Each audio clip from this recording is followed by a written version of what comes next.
What's up, y'all? It's the back is up with a late as hell live stream. It is past midnight, going on 12:30 in the AM, and as warm as hell. It's hot in my room. Shit up my blinds to my window. Got my fan going. Just do a live stream for a little bit. Show what recent created wrestlers I got that I'm about to upload. My plans for the tournament. So that is going to be popping off the end of this month for WWE2k26.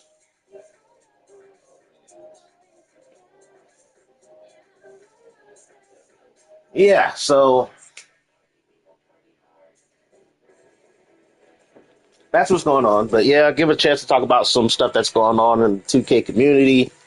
Basically, been seeing quite a few videos. You know, the crash out never ends. It seems like the crash out turned to apathy, but I wouldn't say that. People saying that WWE 2K26 is a dead game. I would contend that let's see. The game came out in March through April, May, June, July.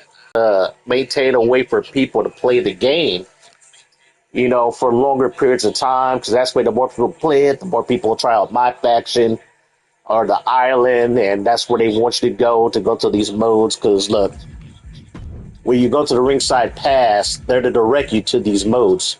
They're giving you free packs. They're giving you like free MFP, VC, tokens and packs and tokens and MFP, just so you can go and use them to the my factions and the island modes.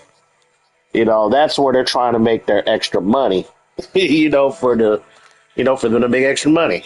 It's like, I get it, it's a part of their plan, but now they instituted the ringside pass to try to just steer you to that. It was like people were kind of trying to give 2K the benefit of the doubt, saying, oh, they can give us free personas and stuff like that, arenas, moves. The funny thing is, you get, let's see, how many performers are they giving you in the free one?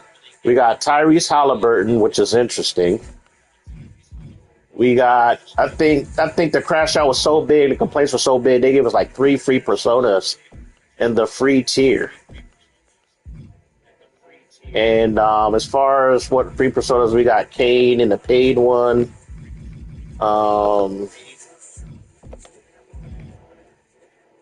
I think Rey Mysterio. Yeah, Rey Mysterio. And that's it. No, yeah, that's it. That's all the personas they're giving you in the paid tier. It's like they give characters, they're giving you like parts, creation parts. You're getting moves in the free tier. I mean, not the free tier, the paid tier. You know, you got, I think, like 2 bundles of moves. They're just basically the same move, just different versions of the same move. And they went all out with the free stuff. As far as for the free for the people who don't want to pay that, to get the DLC. Because at the end of the day, DLC should just be a perk.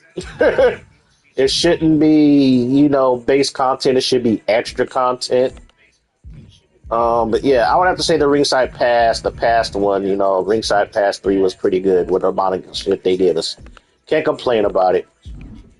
The only issue is like the community, they crashed out like the first month, and that crashed out lasted like a good 3 months, and now some WWE2k YouTubers are saying to people that the game is probably dead, And then to compound the crash out is the fact that Sony PlayStation said they were not going to have any more physical discs.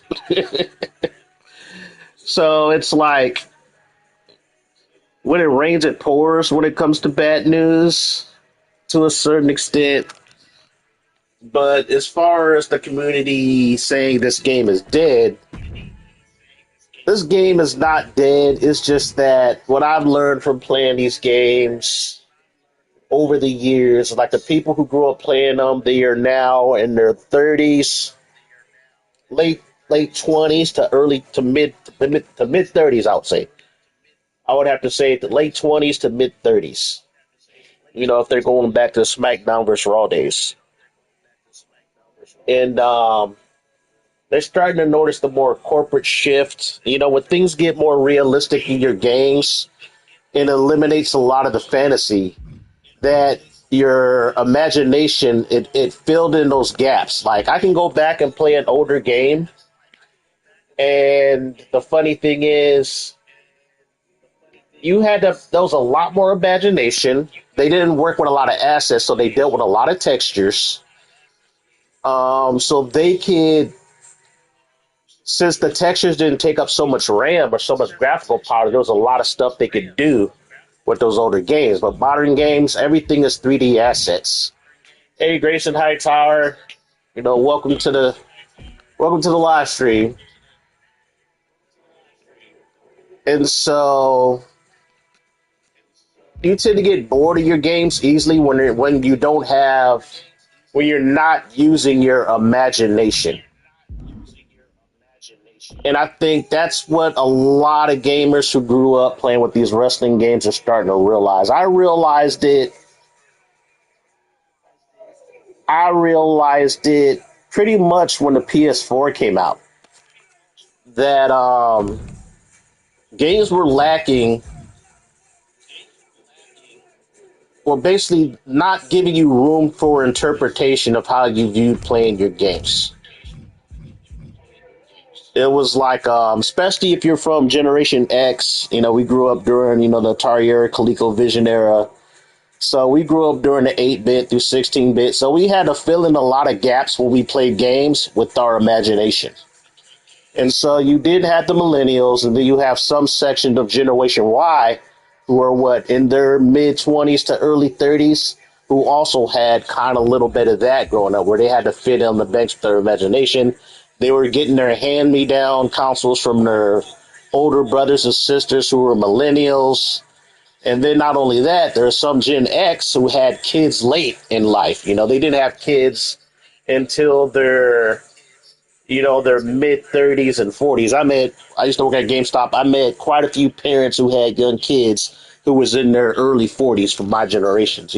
Some people, they have kids late. It happens. It happens. It's happening more often, I notice too. But yeah, it's like, I was watching this one YouTube channel where this guy said, how the older games has something these games don't have.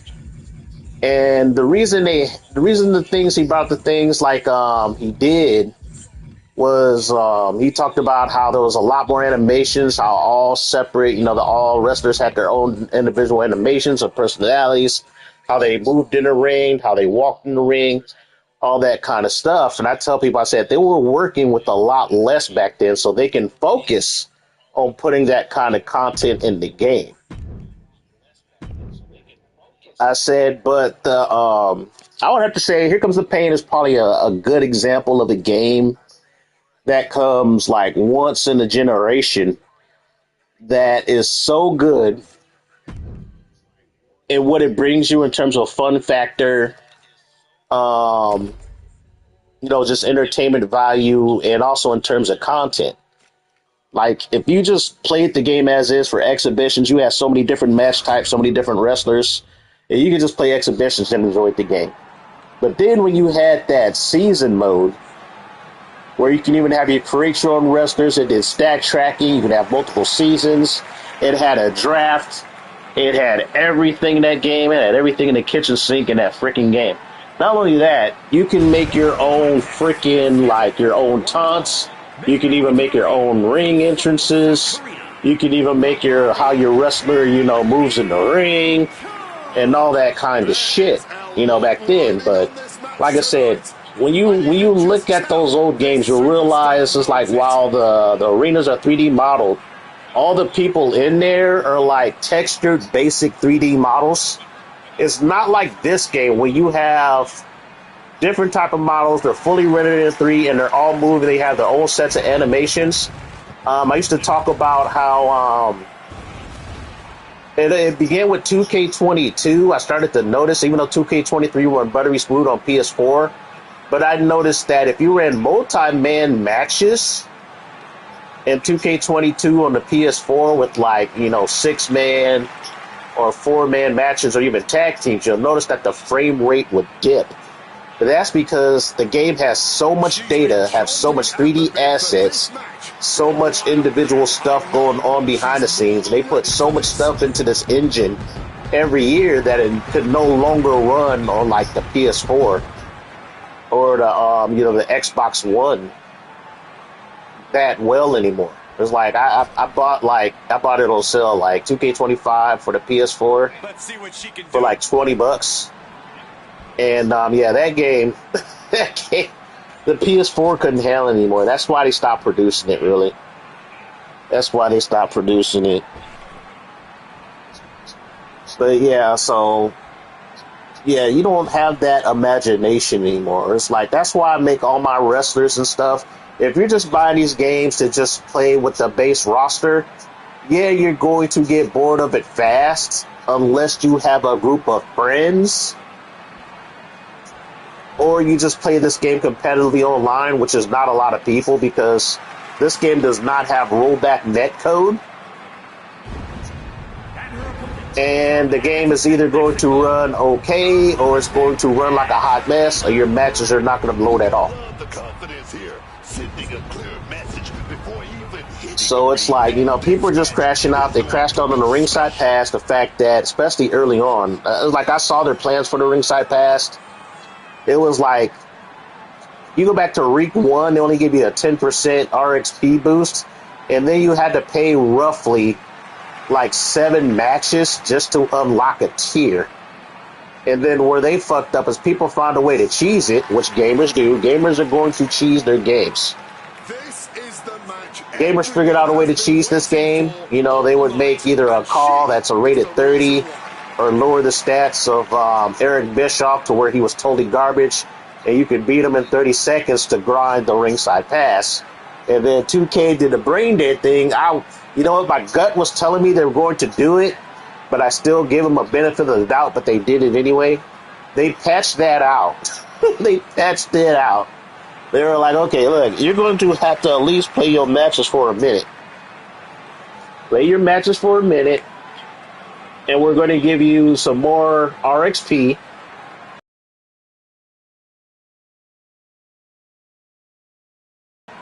Was it 135? Let me see. Let me think. How much RXP they were giving us? I think it was 135. I think now it's like 160. 160, 165 RXP whenever you win a match. Oh, yeah, I'm playing. Oops. Didn't mean to do that. Shit. I gotta try to, that's it. Crap. I accidentally changed the camera when I wasn't trying to. Damn it, damn it, damn it, damn it, damn it, damn it, damn it, damn it, damn it, damn it. Not what I wanted to do. And yeah, fuck this up.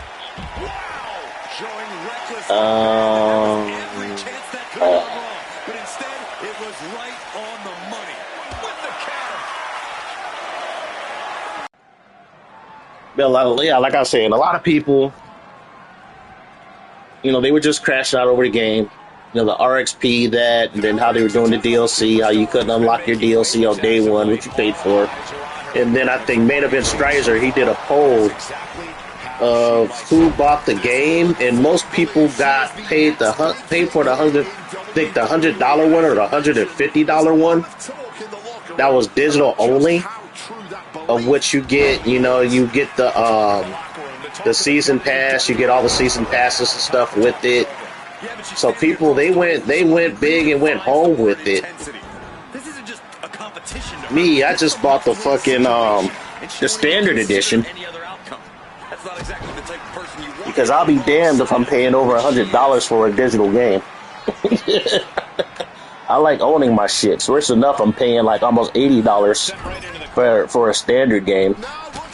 But then again, I have paid, you know, for certain games on certain other consoles. I paid, you know, the price of modern day games. Like I used to pay like $69.99 a pop for my import Sega Saturn games back in the 90s, the late 90s. And then there were certain games I could only get from Japan. I think I paid like $80 for my Extreme Beach, Dead or Alive Extreme Beach Volleyball 3 for the PS4. And I got that off of eBay. And I know that game goes for like $100, $80 to $100 normally. So it's like, yeah, you know, I paid quite a bit of money for some certain games. So me complaining about price of, you know, standard games is just me just, you know, crying and moaning at that point.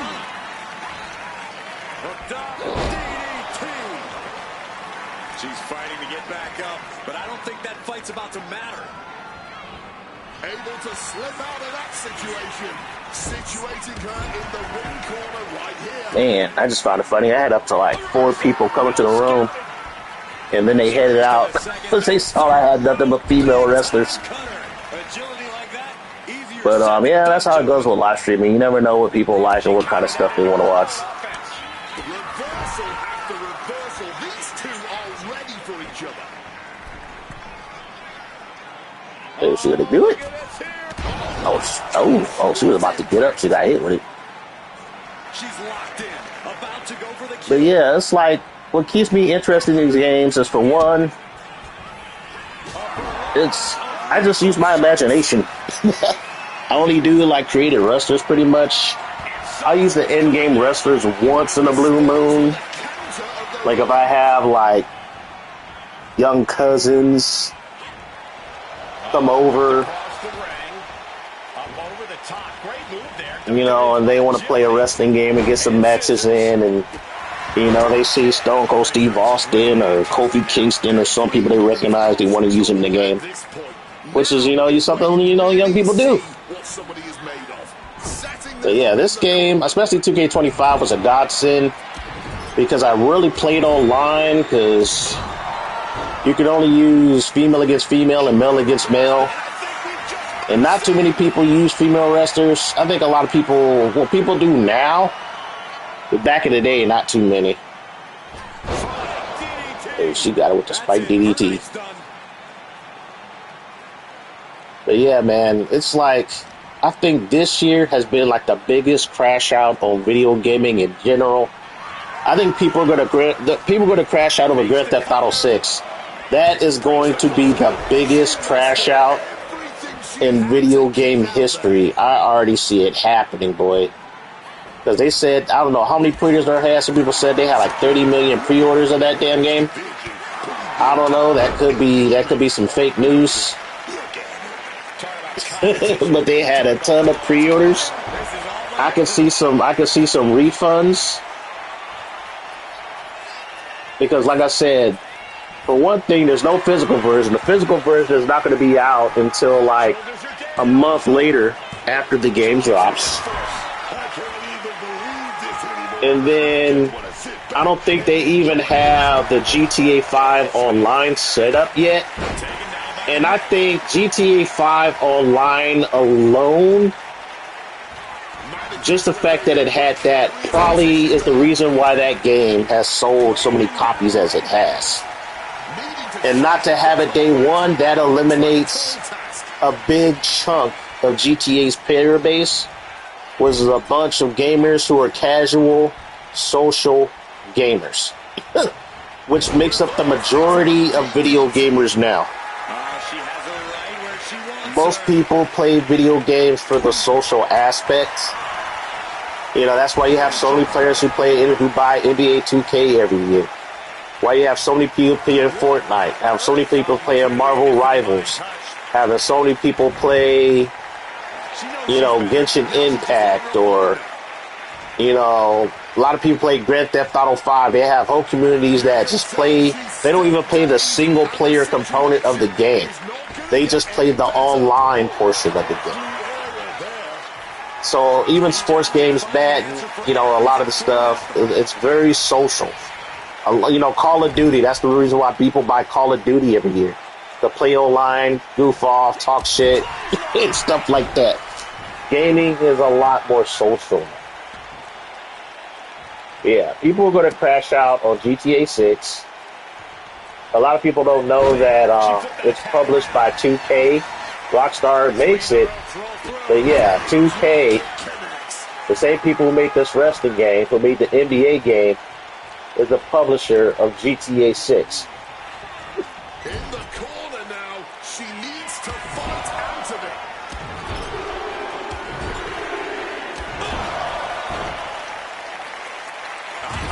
Delivers a well-placed hip attack. Big offense. Well, that ought to tell you something, man. The crash out is going to be real. Oh my God, that is an upset. Finally comes to an end. Wow. We're going to be hard pressed to see a The better match PBA, than the that. Fat Booty Asian, Kimberly Cho beats Angelina Black clean. Did not see that coming. Not only that, she made her she pinned her after caving in her chest with her ass. Here is your winner, the Body, Kim E. Yeah, as an old school gamer, It's always great I to visit the know great people like some younger kids who watch this are gonna rub the wrong way, and I'm sure a lot of people they did get Grand Theft Auto 6 pre-ordered it. But like I said, it's social gaming. It's the thing to do. You know, it's a lot of way that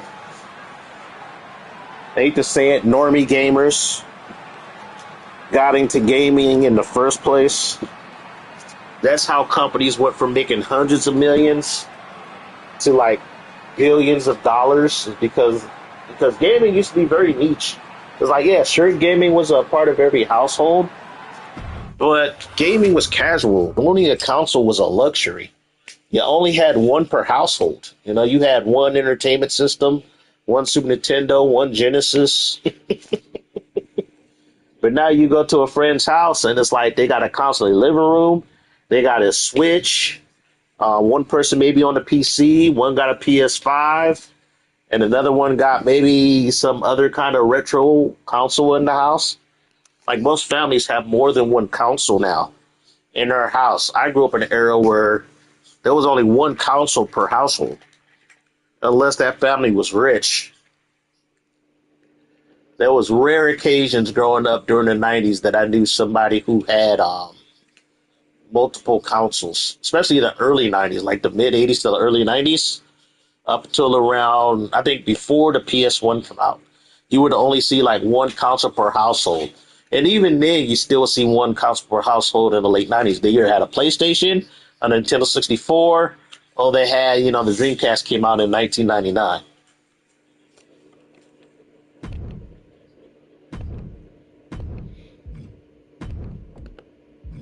So yeah, it's like the landscape of gaming has changed.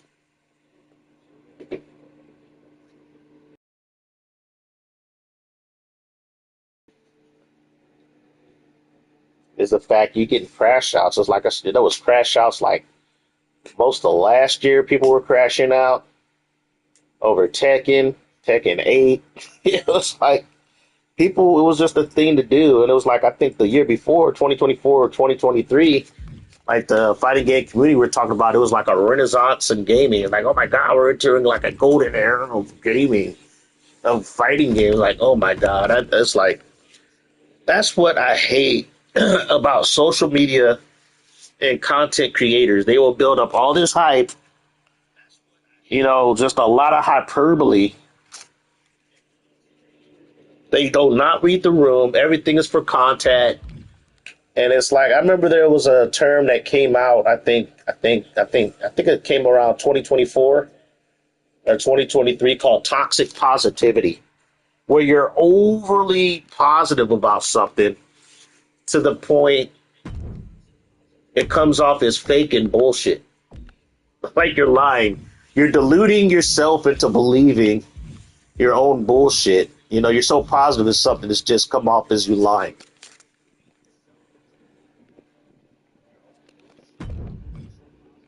I know some people were talking about predicting like a video game crash going back. Started seeing the cracks like around 2023, early 2024.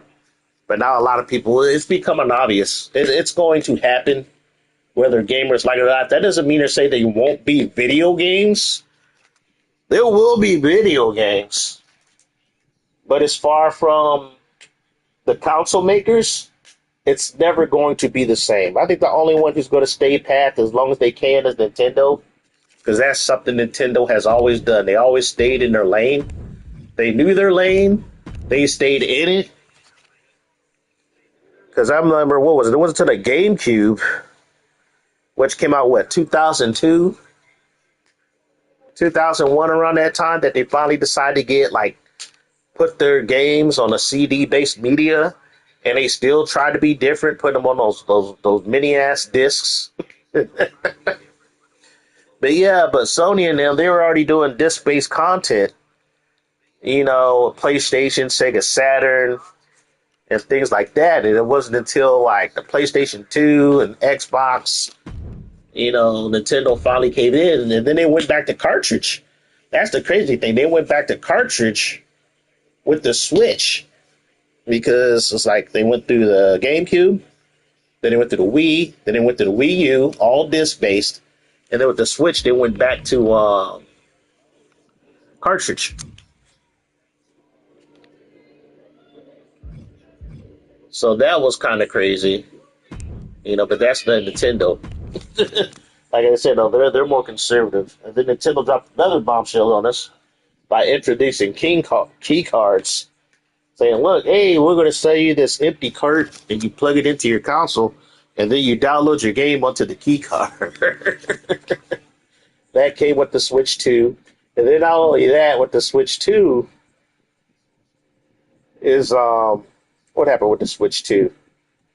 Because somebody created the Mix Switch where you can like copy like the I guess the registration key and the game from Switch games, put it on this thing, and then put it on your Switch. That, you know, they made the Switch 2 so anti-pirate. You can't pirate it to the point where if somebody mix switched a used game and you bought it and you didn't know, and if you put it into your Switch 2, it would brick your Switch 2. I had a customer come in. I think she bought like a Mario Kart 8 for her kid, and didn't realize somebody mix switched it, and it bricked their console. It'll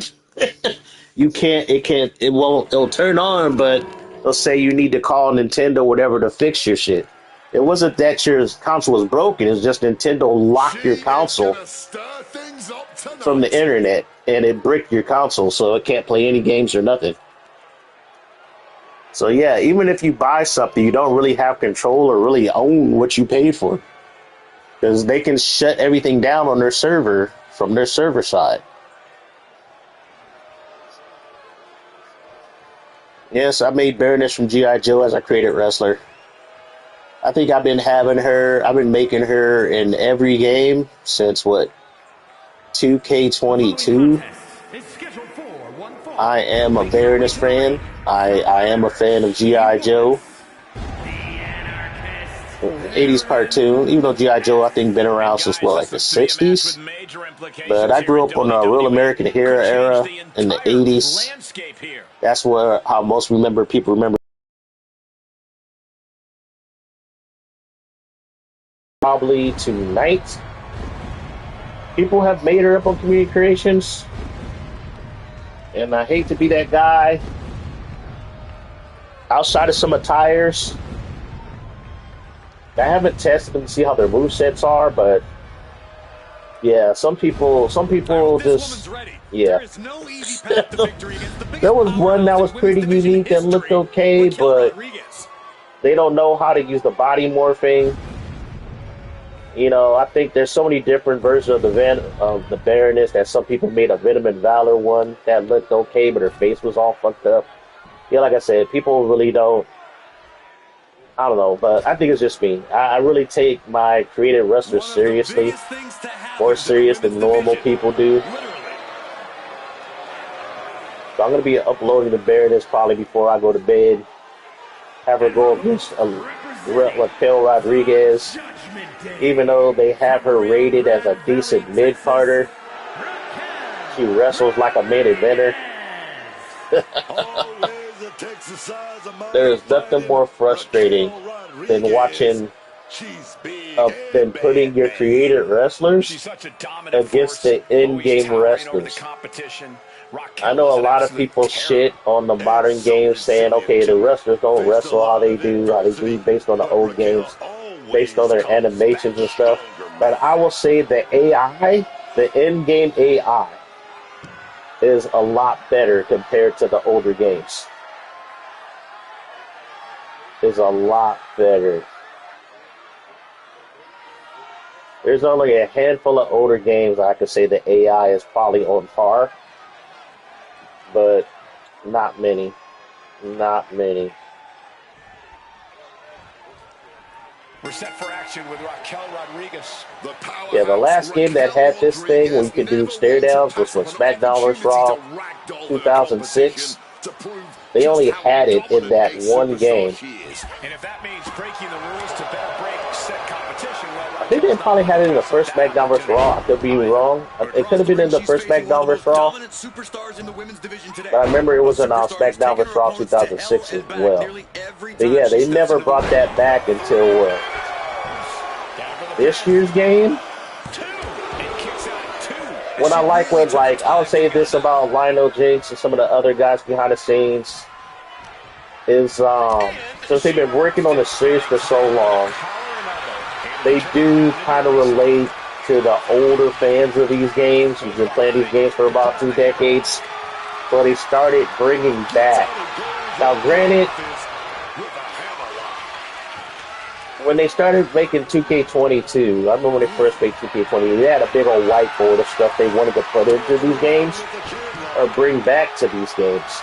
And so with every game, beginning with 2K22, they've been checking off everything on that list. They're like, okay, you wanted this. Okay, that's taken off in this game. Oh, you wanted this. Okay, that's taken off in this game. Like last year, they finally brought back intergender wrestling, which haven't been used games since SmackDown vs. Raw 2009. It's like they brought crowd signs back in 2K24. I think the last game that allowed you to create your own crowd signs was what? I think WWE either 13 or 14 or WWE2k14 were the last game that allowed you to do it. It's like there is no salvaging universe mode, in my opinion. Universe mode would need an overhaul. It would need, but I think they broke universe mode with what game was it? I think right when it went to the PS4 era, the universe mode hasn't really been the same. Now, granted, I would say 2K19 was the last good universe mode. You know, they had the promo system, everything works. I think the last time that game had kind of organic rivalries. But, you know, every time that 2K develops a game and keeps adding more stuff to this game, it takes out assets from another mode. It takes out assets from different modes and stuff. Oh my god, why did Liv have to go and interrupt now? I had that sequence. I'm still seeing if that sequence will work. But either the computer reverses it. Oh, good reversal. There it is. Okay, will she do it? No, I don't think she's going to do it. We'll see if she'll do it. No, that reversal. Another reversal. Oh, come on. She's tied up.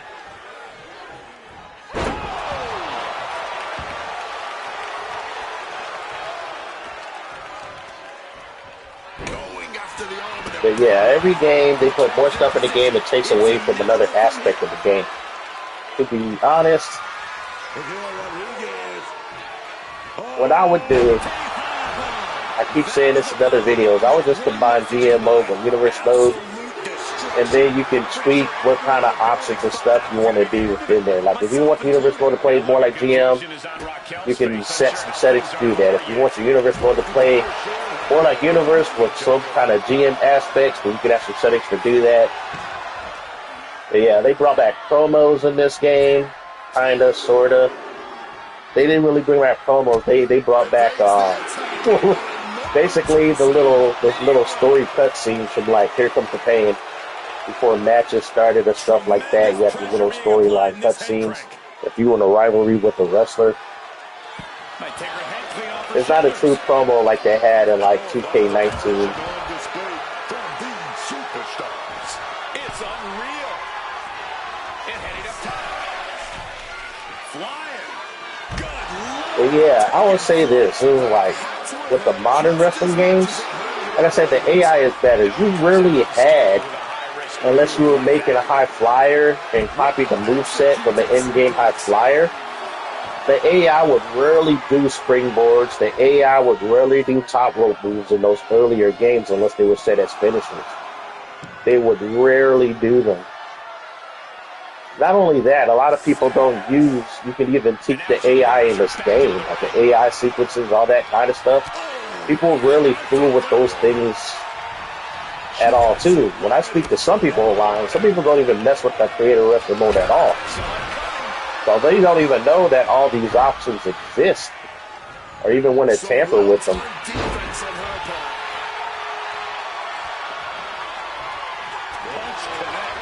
Can the Baroness win this match? That's all I want to know. Actually, y'all got the power bomb. I don't think that's going to take out Rodriguez. Oh no, it did. Oh, she did enough damage and won with a non-finisher. Let's take another look at these ladies going toe-to-toe.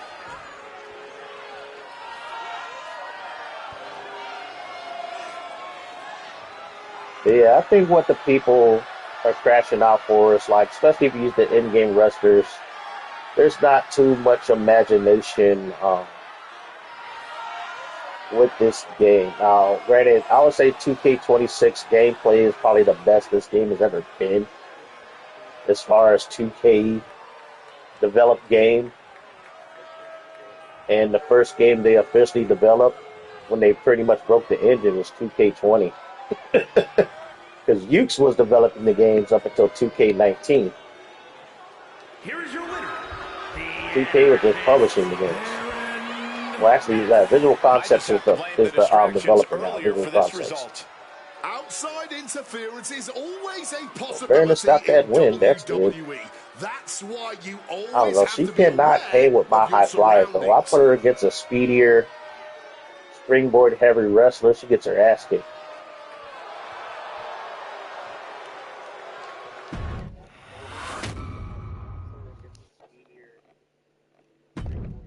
Actually, no, it's been kind of 50-50. Let me check her record real quick. You know, she'll win, like, she'll lose the first match most of the time, but then she'll come back and win the second match. So she's so far like a 50-50 booked wrestler. I also noticed that I decided to make an interpretation of Chun-Li. Like, what if Chun-Li was a wrestler? So this is my Chun-Li. I took one of my, I work on creative wrestlers so often that it seems like I keep making the same creative wrestler. But that's because I keep fine-tuning movesets and I keep changing the way my wrestlers look. So I'll make a duplicate of certain creative wrestlers that I think have a good like template for what I want to use. And I'll keep on making different wrestlers based off that template. That's just how my brain works. I can't really explain it. That's just like my OCD, the way my creation process works. But yeah, I decided to make, what if Chun-Li was a wrestler? Because it's like I tried to make her how she would look like in the game. They do have some parts where you can make Chun-Li, kinda. But some of the parts do with the body morphing don't look right. Because, like I said, my Chun-Li, she got thighs and ass.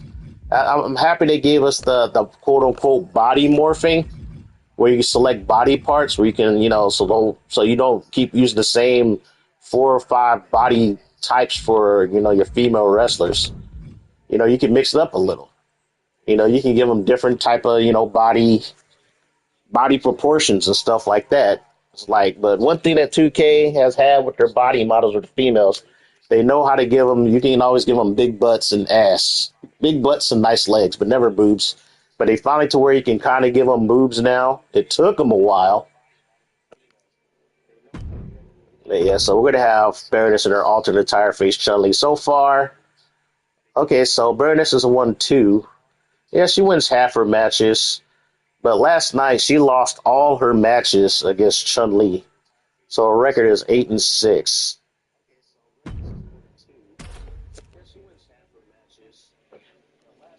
So yeah, this is my version of Chun-Li if she was a wrestler.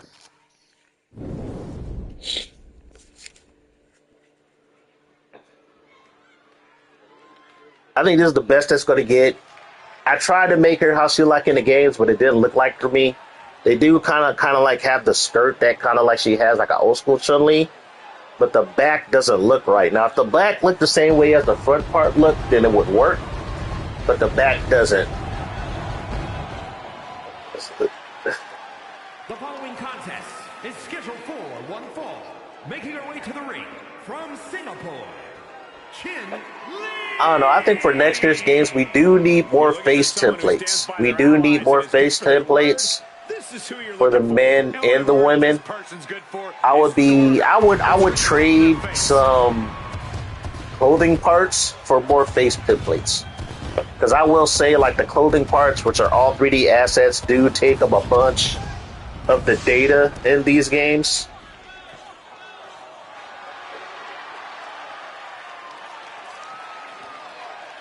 Just look at the determination in her eyes. She is more than ready.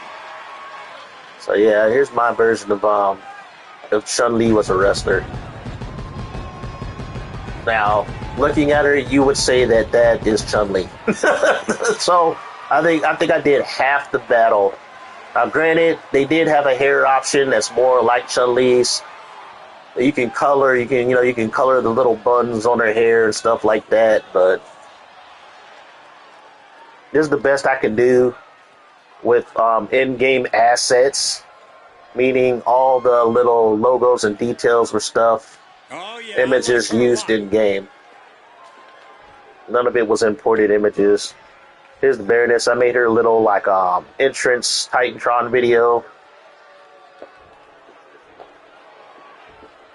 I admit that Titantrons for certain animations are kind of broken. Like if you use like Naomi's face entrance motion from last year, that by default it would show her Titantrons and not your Titantrons. Unless you decide to use X-Pac's use his animation for the first motion, then it would kind of work. Has been dreaming of, and that dream is about to become a reality.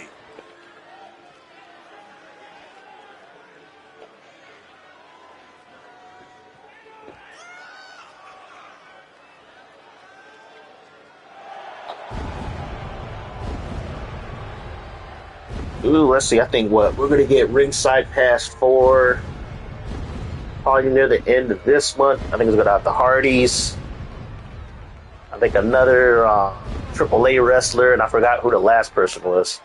Was it Jelly Roll? I forgot. No, Jelly Roll is one of these DLCs. Looking ready to show everyone her skills.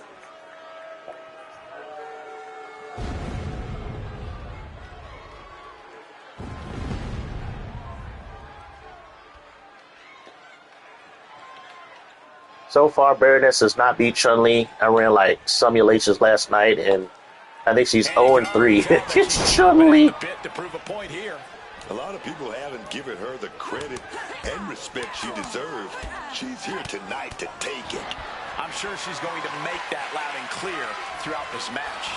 But she'll be challenged by a woman who's shown a high acumen in the ring. There's nothing you can throw at her that she hasn't already devised an answer for. Okay, so she did that sequence. Take a look, everyone. Got her taunts. True greatness before you. Strong kick.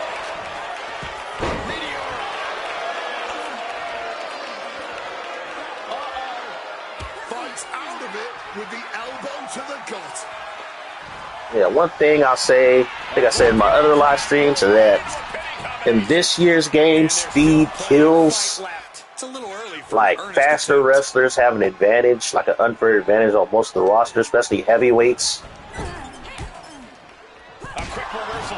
I would think cruiserweights, like if you're making build, is to get a light heavyweight, because that is the only weight class where you can max out your reversals. That's the only weight class you can max out reversals at 100. And reversals is very important in this game. Reversal, because it's tied to your stamina, so high stamina, high reversal rate is like almost more important than damage. Now, granted, that's not to say powerhouses and heavyweights are not worth it, because, you know, heavyweights, they can hold their own, they can, but during my simulations, a lot of things have to go their way. They have to get to a light heavyweight early in the match. They do. They do. They have to get their damage early and often. Oh, she reversed it. See, as you can see, Chun-Li is reversing everything. She has maxed out reversals. That's why this is a tough matchup for Baroness. I didn't max out her reversals. This is what we mean when we talk about fighting spirit. Things are about to hit a nut from the top. From the top. Finds the mark with a leg drop. The offense catching up with her now. But Chun-Li's just whooping her ass. I don't know. So far, Baroness, she only got squashed once. She did have a squash match. You know, where she got her ass beat within like 3 minutes. But most of her matches have been competitive. But the squash match, she did get squashed. She did get squashed by Chun-Li in 3 minutes, though.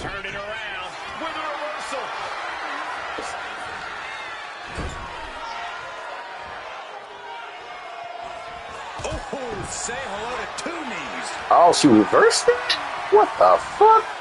Leaning against the turnbuckle now. Rapid fire kicks in the corner. So much speed and precision. Okay, she reversed that. That's good. Oh my god. Can't be whipping attacks against Chun-Li. It's like when you try to go for a steal in basketball, and if you missed it, you're going to get punished. Yep, there it is. Chun-Li just... Well, I think if they were really to fight, as far as a pure martial artist, I think Chun-Li could take the Baroness in a fair fight.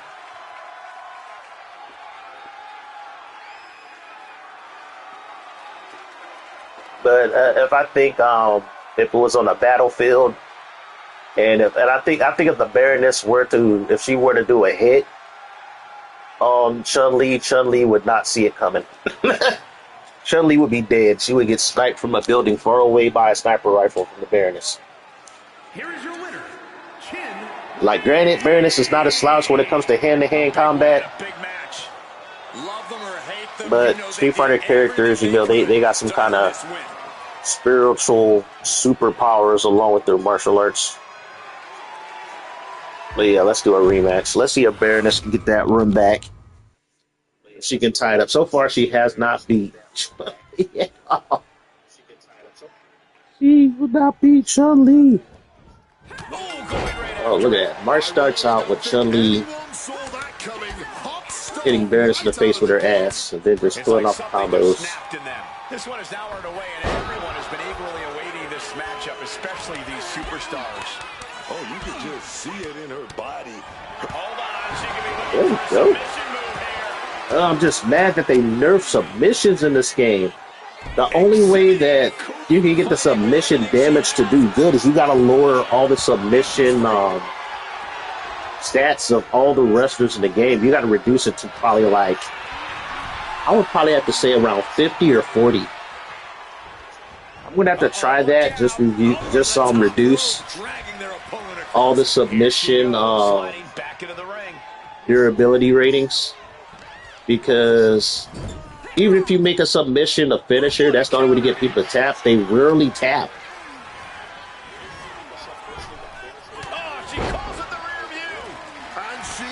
It's hard to get people to tap out. Only one thing in mind.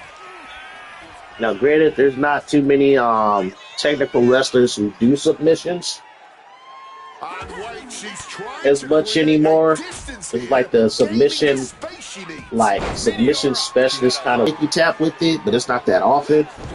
Asuka was making people tap. The physicality on display there, unbelievable.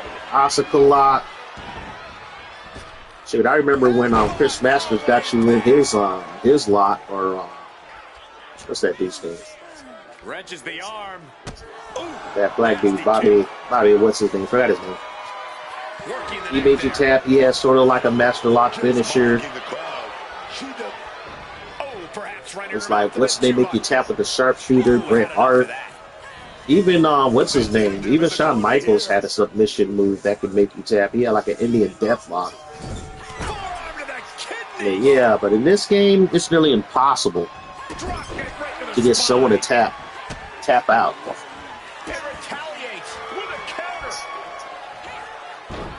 Oh my God, how did she miss that? Perfect kick.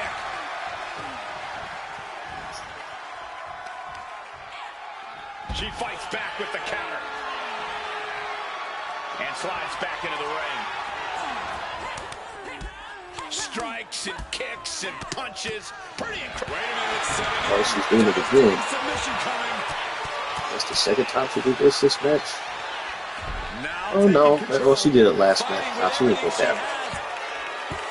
It's funny because usually when you get somebody submission, you know, they will struggle for maybe, you know, for a few seconds. Oh, she's going through it again? What? This is different. She was going back to the left. Super fighting with everything she has. So Lee kicking out of it.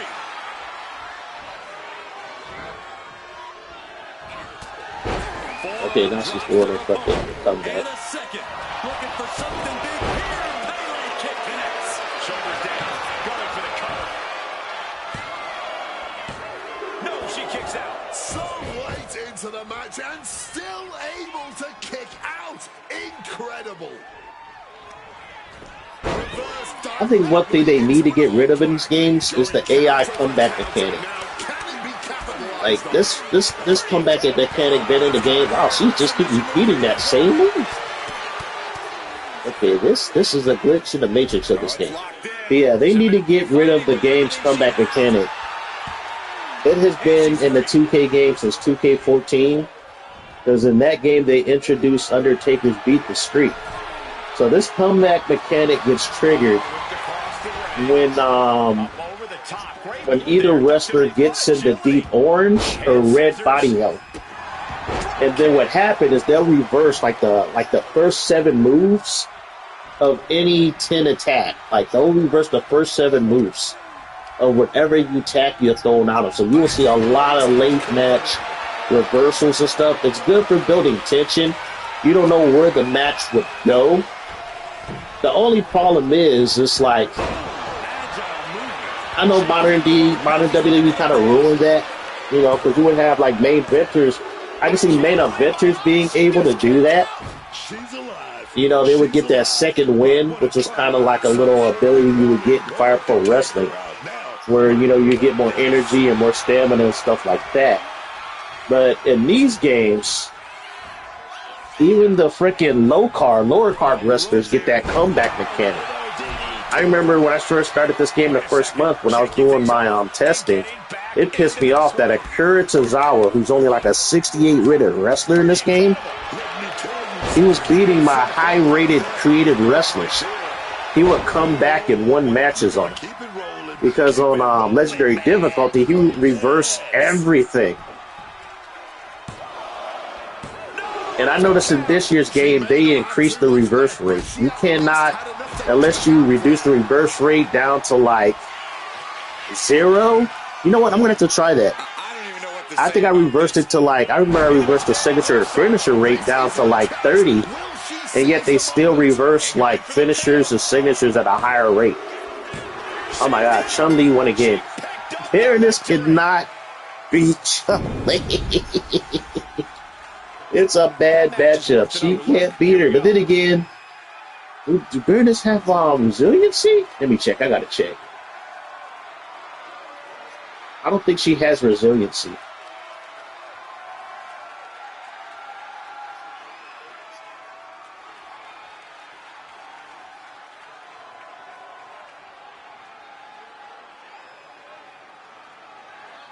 Wow, she launched from the booty popping moonsault. That is crazy. Here is your winner, Kin. Let me check something right quick. I don't think Baroness has resiliency.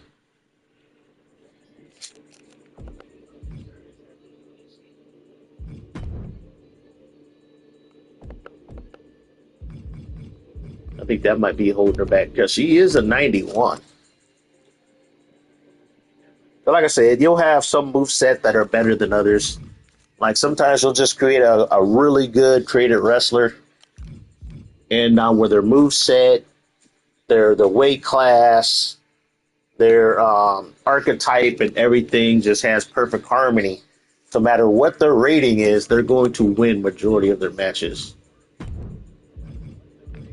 No, she doesn't have resiliency. She has adrenaline rush and comeback, so that's gonna hurt her. What's her kick out rating? Her pin or her pin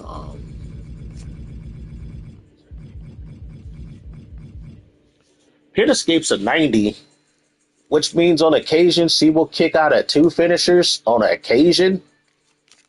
She did that a couple of times last night when I was simulating. She kicked out at 2 finishers.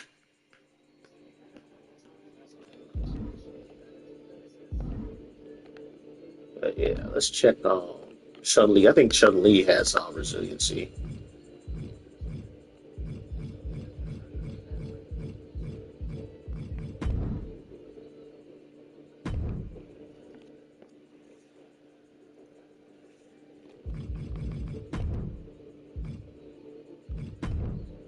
No, she doesn't have. Oh, she has the same abilities as what's her name? She got comeback and adrenaline rush. She don't have resiliency either. And she's a cruiserweight. That is crazy. But like I said, speed kills in this game. Speed kills. Yeah, speed kills. Look. 80 id power. Her running and aerial offense is very high. So any springboard attacks she lands, running or springboard attacks, is going to do really good damage. But actually, this is the same build as my other wrestler. The same build that I used for my other wrestler, she wasn't winning as much. Yeah, that stamina is going to give her more chances to reverse because stamina and your reversal rate go hand in hand. But yeah, that movement speed, she still has the same special finisher rate too as Baroness. Wow, that is crazy. I think that's just the perfect moveset for her because she's getting all her damage in.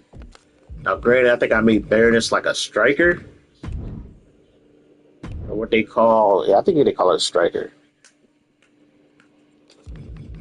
Let me see. Yeah, she's a striker. Now, I'm trying to make it to where she does more combinations.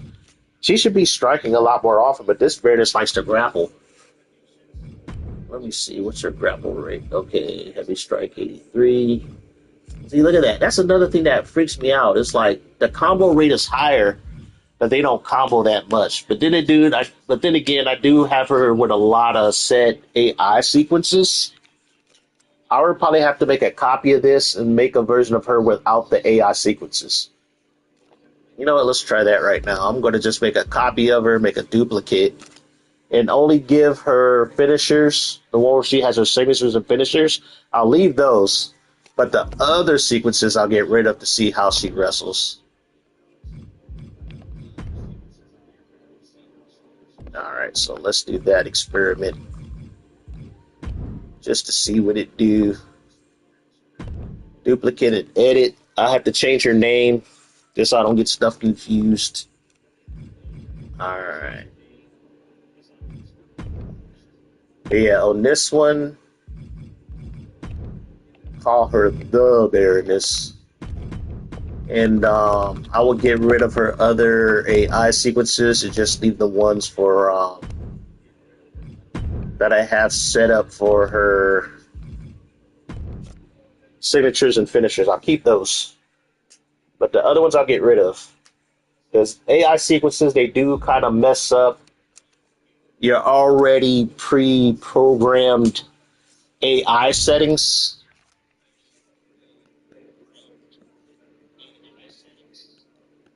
So on this one, I'm just going to get rid of her other stuff. See how she wrestles.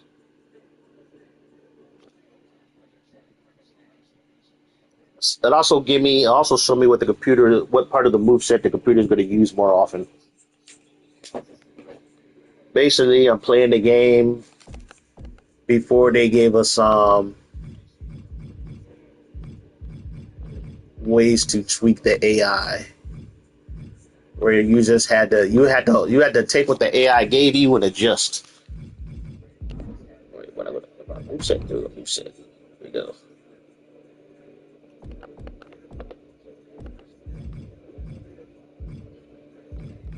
All right, so I'm just gonna remove. Okay, so that one's late match. This one's early. So get rid of that one. Get rid of that one. Get rid of that one. And get rid of this one. So these are all moves that combo into her finishers. So I'll keep these, but I got rid of all the other ones to see how she wrestles. Now, granted, I do have some moves that are kind of set till she'll do more often, like her dirty boxing combo, her speed rush. So you'll probably see a lot more striking from this version of the Baroness since I got rid of all her other sequences. Oh, let's see how this works. Let's see how this do.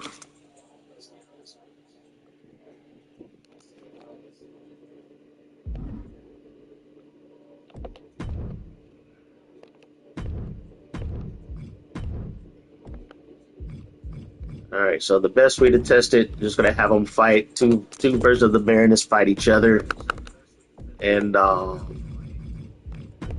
so I'm gonna have her just be in first attire, put the other one in the alt attire, and see how things go. There we go. Turn off entrances. All right.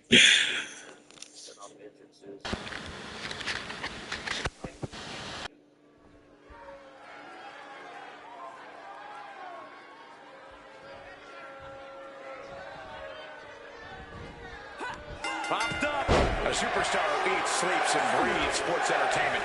This business is so personal to her. Some can say she takes things too personally, so much so that she might develop a... All right, so she is a lot more aggressive with her striking now. All right, let me make sure my controller assignment. Okay, it's on calm. complex if she doesn't have one already. Hey, as long as that complex drives her to success, I don't see the problem, and obviously, neither does she. I'm willing to bet, though, that her opponent is looking to push her to the limit. She's already got a reputation for doing just that. I see no reason for her to step off the gas in this match. There was just no sign of holding back from them right there. And a roundhouse kick. Oh, my gosh.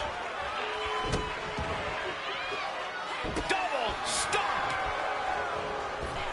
Wow, springboard attack. Jeez, their springboard's a lot more, too. This beating is taking its toll on her. She's got to let it roll off her back and forge ahead. The old bar stretch. So many tendons in the shoulder, and I think they are all burning now. Beautiful athleticism. Hurricane Rana. Quick Oh, reflex geez. is so important in a match like this.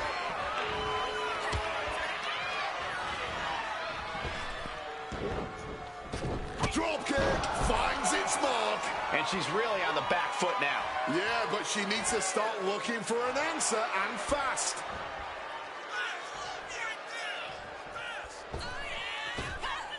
misses the target. Strikes with a kick.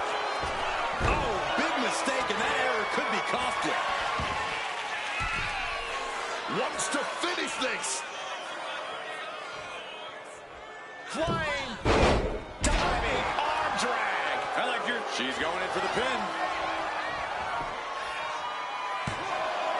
She's able to fight off the pin attempts, but it is clearly getting more difficult to do so. Gets driven into the corner. Each superstar trying to stay a step ahead. Uh-oh. Reversal into the Bulldog. And she just shifted things back her way, proving she's not going to take things lying down. Shots to the body. Chaining attacks together. She reverses another good reversal. and creates an opportunity. Pretty incredible. This is not going to look pretty. Submission being applied. Is it fully locked in? Oh, fighting with everything she has. And she's free.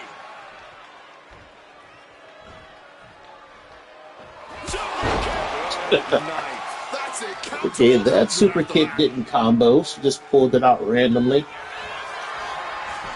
Makes a cover.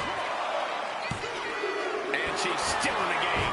Might have tried to end this too soon. Big maneuver, executed perfectly, but still was not enough. Cuts the attack off.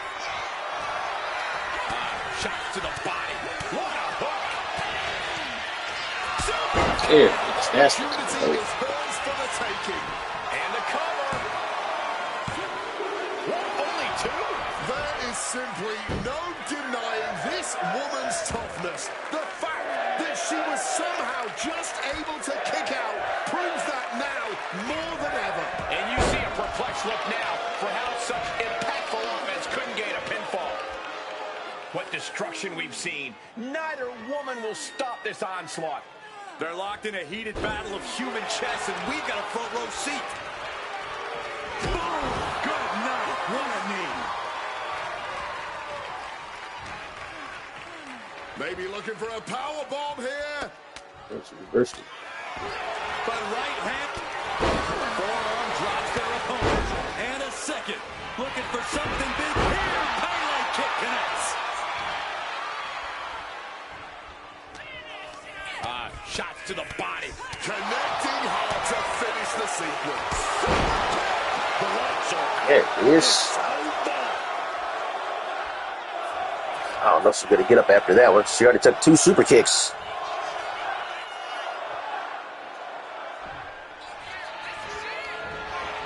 The cover. Oh, gonna kick out. Finally a victory. What a hard-fought win. Here's another quick look at some of the highlights.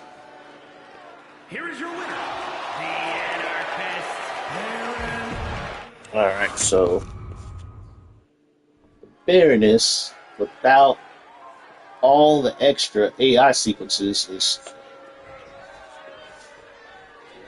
a lot more aggressive.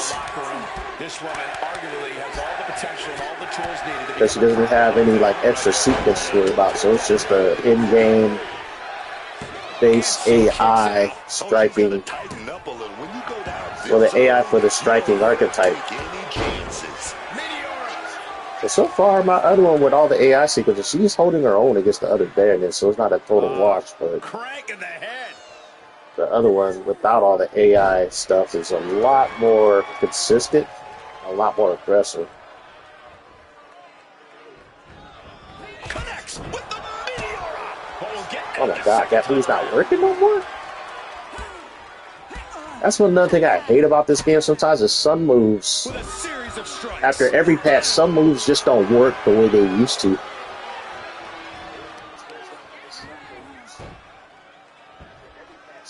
Sharp elbow. And she's pressing the advantage. Like the sling blade into the basement kick only hits like maybe like Boom. That puts her half the on time. Most of the time it doesn't complete the whole move. It does the sling blade part, but then they don't do the drop kick that often.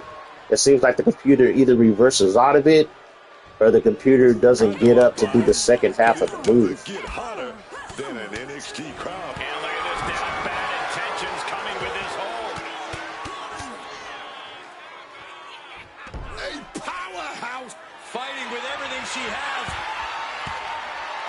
she's free. It just sucks that submissions are useless in this game. Shots to the body. Oh my God! Missed timing with that springboard. Man, what timing on that counter.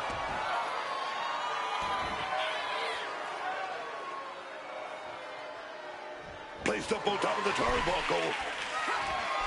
Oh, here we go. We're going up top here. We're going to see something. Second rope. Are you kidding me? Wow. Guys, that might have been the best moonsault ever. She overcomes the pinfall attempt. She's still not staying down for the count.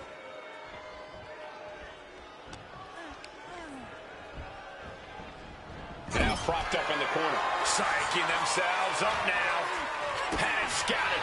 Now can capitalize. Up and down. Leg lariat. Shots to the body. A volley of strikes. She's pulling out the big guns.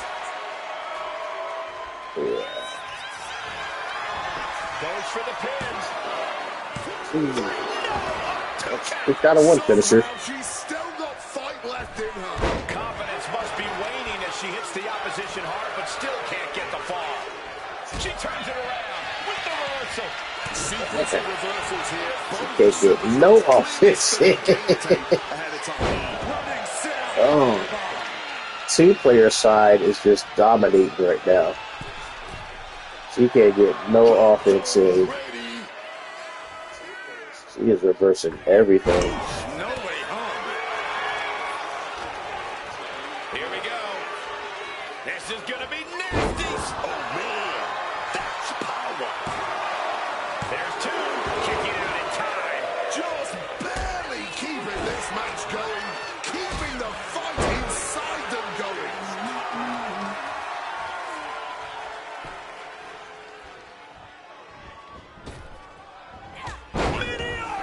Nice, she did it.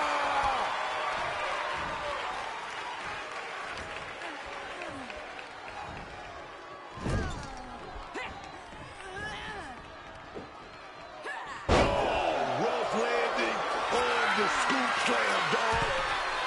This could do it. Up high. Oh, just paid the price for the high-risk move. Taking things back into the ring. There's a roll through super kick. Shots to the body. Oh, what a hook. That's that. Game, set. Oh, perhaps right in her It mouth. hurt that the rush kicked in. It was for a comeback. And a second. Looking for something big here. Pele kick connects. Getting your mind back into this is one thing, but getting your body back into it is another. Arms trapped. Well, can't make it a tap once you get the tap out though. Chicken wing is in. Just wrenching away here. She's got to figure out Oh some no, way she's gonna to break out of it. escape this. Oscar lock. Yeah, if it lasted this long, she will break out of it. We are beginning to reach a point of desperation in this match. These athletes' bodies can only take them so far. You have to imagine they're reaching their breaking point. Oh, let's see if she gets this whole scene. Nope, that reverse, damn it. I was hoping she get that whole sequence off.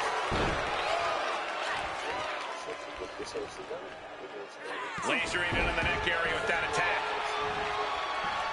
She's going up now. Going up high. And boom! Nobody home. What an impact.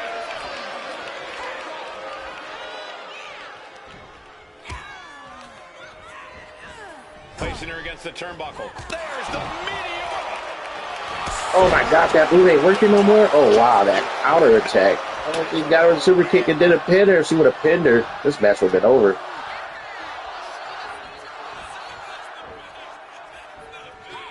What a top-notch performance from these. Oh my god, another reversal. Like I said, they need to get rid of that comeback. They need to get rid of it. It don't make any sense. It's like, if your wrestlers to beat the shit late match, there is no reason why they should be able to reverse on that much. Here we go. They should have it to where if it's late in the match, and if your wrestler's beat up, it impacts your stamina, they can't reverse as often. Now, granted, I know people would have issues with that. I know some players would have issues with that. But it makes more realistic sense. Especially if you got hit by a finisher or signature, it should be harder for you to come back. It's not to say comebacks are impossible, but it should be harder for you to come back after you're so beat up in the match.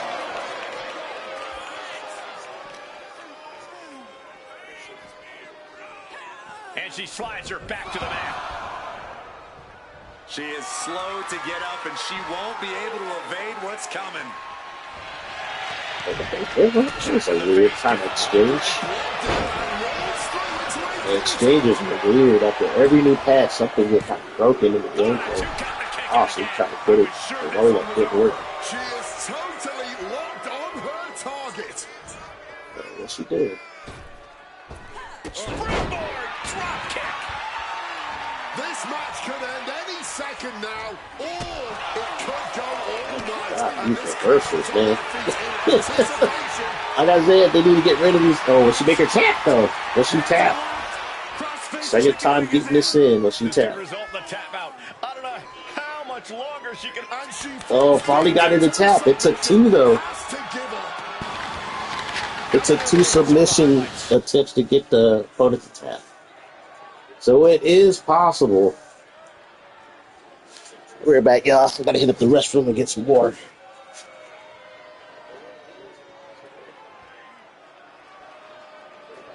It is possible. It just is going to take two submission attempts. Meaning that make a total submission wrestler. A very strong show. You're going to have to give them nothing but SIGs and finishers where they have to make them tap. You probably have to give them a moveset to go after Like these wins. competitors were totally deadlocked, but here you see the one who prevailed.